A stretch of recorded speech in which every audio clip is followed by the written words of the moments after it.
Welcome back. We're doing Friday the 13th of November 2020. It's the P1 paper, so it's the year 11 one.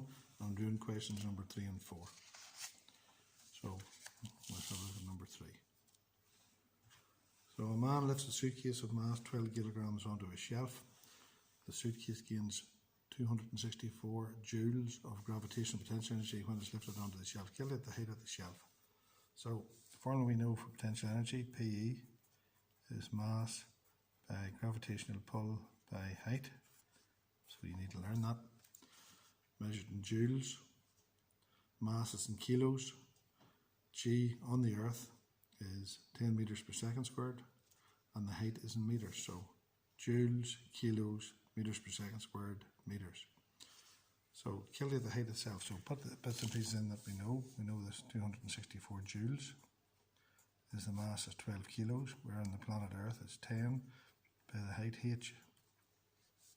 So 264 is equal to 120 by h.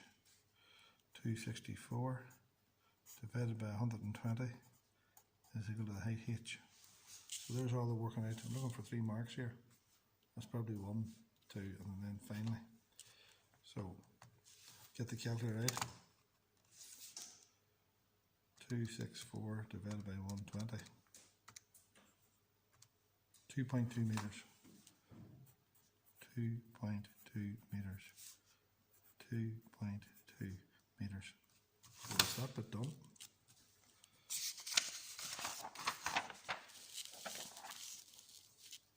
The shelf breaks. What a disaster. When the suitcase falls vertically to the ground, the suitcase has a potential of 264 joules on the shelf. Calculate the velocity of the suitcase as it hits the ground to assume no energy losses. So this is the conservation of energy, more or less. Energy before equals energy after. That's the foolproof method, but it's not the definition. Energy cannot be created nor destroyed, but changed from one form to another. So the potential energy at the top goes to kinetic energy at the bottom. And the formula for kinetic energy is mv squared over 2, or half mv squared, all the same thing. So the energy at the top, so let's put in what we know, 264 is equal to the mass, which is 12 kilos, by the velocity squared over 2. You can take it up a bit if you want. 264 is 6v squared. 264 over 6 is equal to v squared. Take the calculator. 264 divided by 6, 44. Do that again just in case. 264 divided by 6, 44 is equal to v squared. So v is equal to the root of 44. Root answer, which is 6.63. 6.6 meters per second. 6.6. Just check it if that's all right now. Energy is in joules, mass is in kilos. Velocity is going to be meters per second squared. 2. So 12 and 2 was 6. So v is equal to root 44, which is 6.6 meters per second.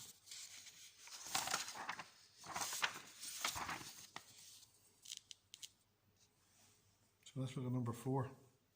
The weightlifter lifts some weights. The weightlifter lifts the weights through a vertical height of 210. Warning, warning, and in doing so does that many. Calculate the force.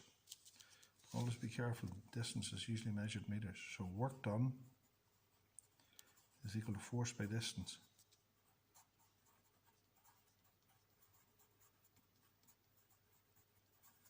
Know that W equals F times S.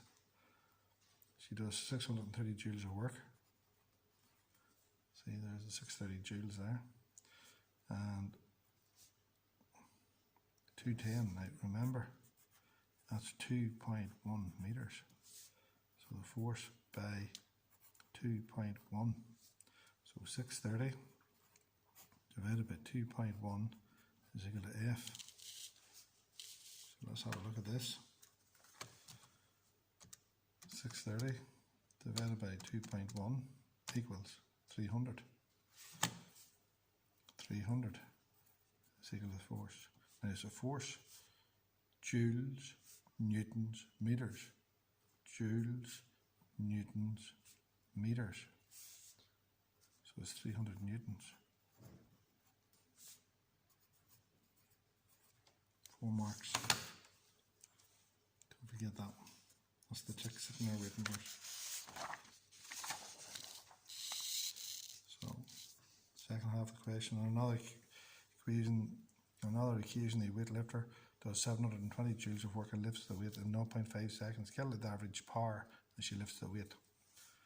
Power is equal to energy over time. So the power is measured in watts. Watt is the unit of power, correct. Energy is measured in joules and time is measured in seconds. So that's watts, joules, seconds. So 720 joules over 0.5. Now be careful. There's a trick sitting written here for you.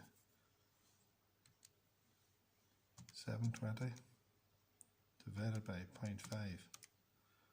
1,440. 1,440 watts. A lot of people think that dividing by a half you get half that, but be careful. That's what the examiner wants you to think. Fair enough? So another weightlifter develops 2,300 watts of powerlifting some weights. How much energy does the weightlifter transfer in 1 second? Well, remember, power is equal to energy over time. So 2,300 is equal to what energy in 1 second? So the answer is 2,300 joules. So there's question 3 and 4 done. A few nasty tricks there, but the examiner's always at those old games. See you shortly.